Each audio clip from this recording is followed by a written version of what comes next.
ایاز تم ایک بات بتاؤ، میں تمہیں ایک کاغذ دیتا ہوں، تم اس کاغذ میں ایسا جملہ لکھو کہ اگر میں خوش رہوں تو غمگین میں بدل جاؤں، غمگین ہو جاؤں وہ خوشی غم میں بدل جائے، اور اگر غمگین رہوں تو خوشی میں بدل جائے۔ ایک ہی جملہ لکھو، لیکن اس جملے میں دونوں مفہوم آنا چاہیے۔ اگر میں خوش رہوں تو غمگین ہو جاؤں، اور اگر غمگین رہوں تو خوش ہو جاؤ۔ تو ایاز نے یہ جملہ لکھا تھا کہ یہ وقت بھی گزر جائے گا، یہ وقت بھی گزر جائے گا۔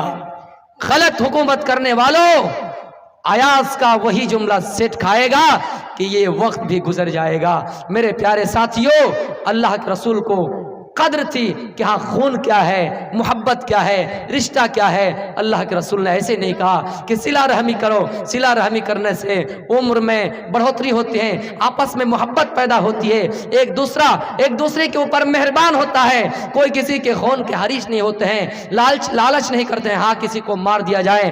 میرے پیارے ساتھیوں، یہ ملک ہمارے بہت غلط سمت کی طرف جا رہے ہیں۔ ہمیں اور آپ کو اللہ تعالیٰ سے دعا کرنی چاہیے کہ اللہ تعالیٰ ان لوگوں کو عقل سلیم عطا فرما اور ان لوگوں کی عقل کو ٹھکانے پہ رکھ۔ میرے پیارے ساتھیوں، آپ واقعی رحم دل تھے، اس لیے آپ نے خون کی قدر بتلائے، اور اللہ تعالیٰ نے کتنا بڑا جملہ استعمال کیا جو آپ کو دنیا کی کسی اور خطابوں میں یہ سب جملہ نہیں ملے گا، کہ جس نے ایک منصو کو قتل کیا، ایک انسان کو قتل کیا، گویا کہ وہ پوری دنیا کے انسان کو قتل کیا، اور ایک انسان کو بچایا تو پوری دنیا کے انسان کو بچایا۔ یہ پیغام دینا چاہتا ہے کہ یہ نہ کہیں جس طرح آج یہ کہتے کہ نہیں بھائی ایسا ہوتا رہتا ہے، مار دیے جاتے، کبھی کبھی ایسا ہوتے ہیں، تو ان کو یہ احساس ہو کہ نہیں ہم کسی کو نہیں ماریں گے، کسی کا خون خرابہ نہیں کریں گے، کیونکہ یہ کو اگر کریں گے تو پوری دنیا کے انسانوں کا قاتل بن جائیں گے۔ اس چیز کا احساس جناب محمد رسول اللہ صلی اللہ علیہ وسلم کو تھا۔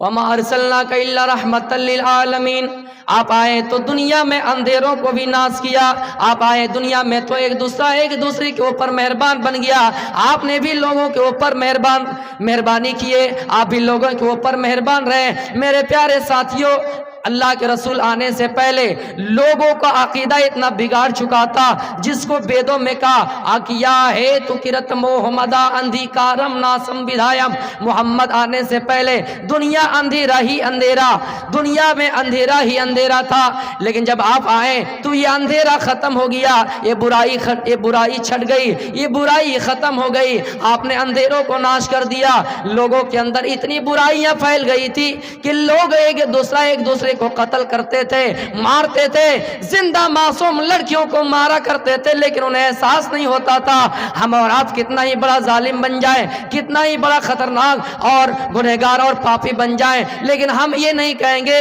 کہ ہاں ہم شراب پی رہے ہیں تو ٹھیک کر رہے ہیں، ہم اپنی بچیوں کو مار رہے ہیں تو ٹھیک کر رہے ہیں۔ ہاں اگر مارنے کی نوبت بھی آ جائے پھر بھی ہم تصور کرتے نہیں ہم غلط کر رہے ہیں، لیکن زمانہ جاہلیت میں اس چیز کو فخر سمجھتے تھے، اس چیز پر لوگ غرور کرتے تھے، گھمنڈ کرتے تھے کہ نہیں ہم نے اپنی معصوم بچیوں کو قتل کر دیا ہے۔ میرے پیارے ساتھیوں، اس چیز کو ختم کرنے والا اور دنیا کو اجاگر کرنے والا، دنیا میں انقلاب پیدا کرنے والا، دنیا میں روشنی لانے والا، ان تاریکیوں کو ختم کرنے والا اگر کوئی ہے تو جناب محمد رسول اللہ ہے۔ اس منتر نے صاف کلیئر کہہ دیا کہ آپ ایسے لوگوں میں آئیں گے جن کے درمیان اندھیرا پھیل چکا ہوگا، جن کے درمیان اندھیری رہیں گی، لوگ برائی میں ملبس رہیں گے اور برائی کرتے وقت اس کو احساس نہیں ہوگا اور اس پر وہ غرور کریں گے۔ آج دیکھ لیجئے، بہن سے لوگ رشتہ کر لیتا ہے، چچیری بہن سے رشتہ کرتا ہے، بھابھی کے ساتھ رشتہ کرتا ہے،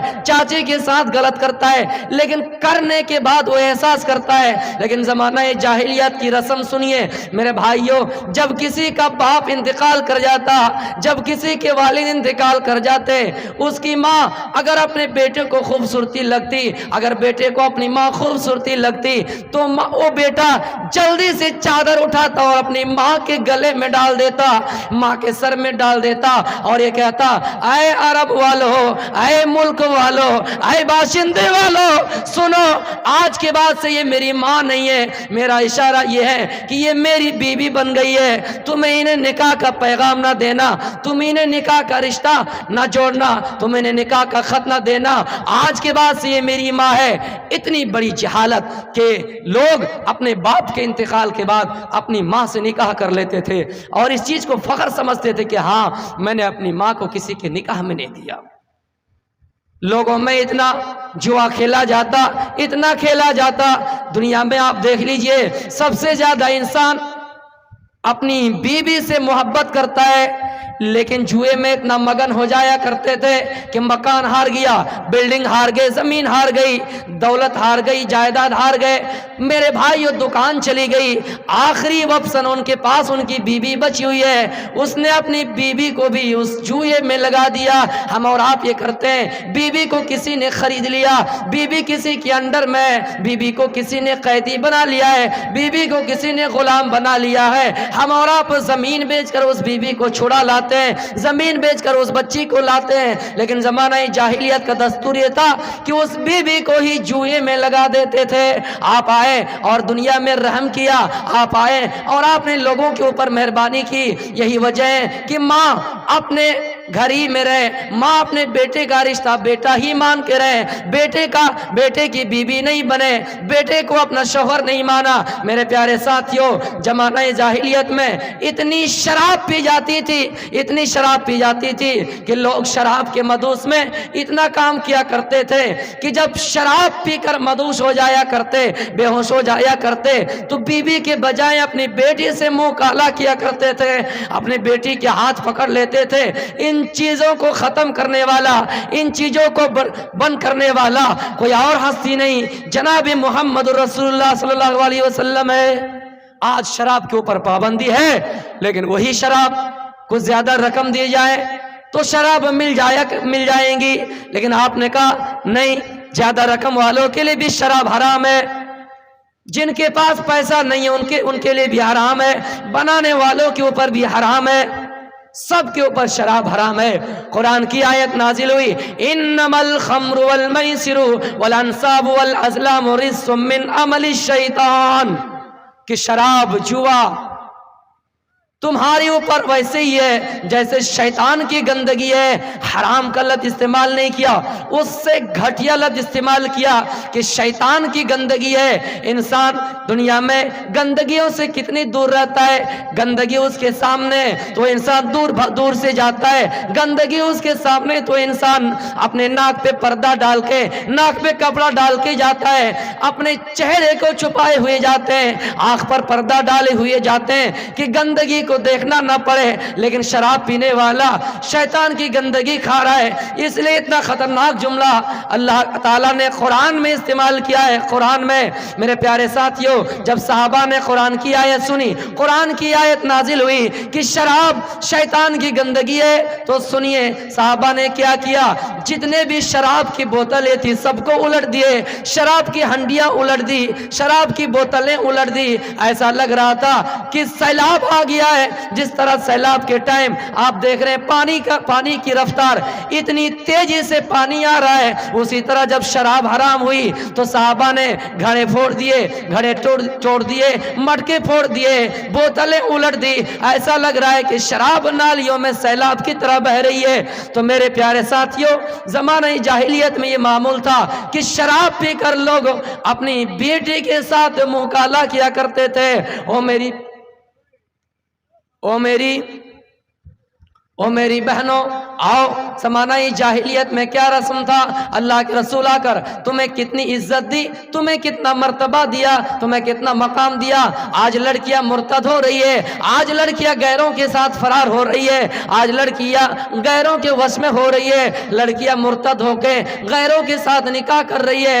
اس لیے کر رہی ہے کہ انہیں لڑکا اچھا مل رہا ہے، انہیں اچھی پراپرٹی مل رہی ہے، انہیں دولت اچھی خاصی مل رہی ہے، انہیں خوبصورت لڑکا مل رہا ہے۔ لیکن میری ماں و بہنوں، ذرا احساس کرو کہ مرنے کے بعد ہی تمہاری چتا جلا دیے جائیں گے، مرنے کے بعد ہی تمہاری شو جلا دیے جائیں گے، تمہیں مسلمان کے قبرستان میں دفن بھی نہیں کیا جائے گا، تمہارا جنازہ بھی نہیں پڑھا جائے گا، تمہاری نماز نہیں پڑھی جائے گی۔ ہاں، تم دنیا کے خاطر، چند درہم و دینار کے خاطر اپنے ایمان کو بیچ کر جہنم کو کیوں اپنا حق اور اپنے نصیب بنا رہی ہو؟ اور میری ماں و بہنوں،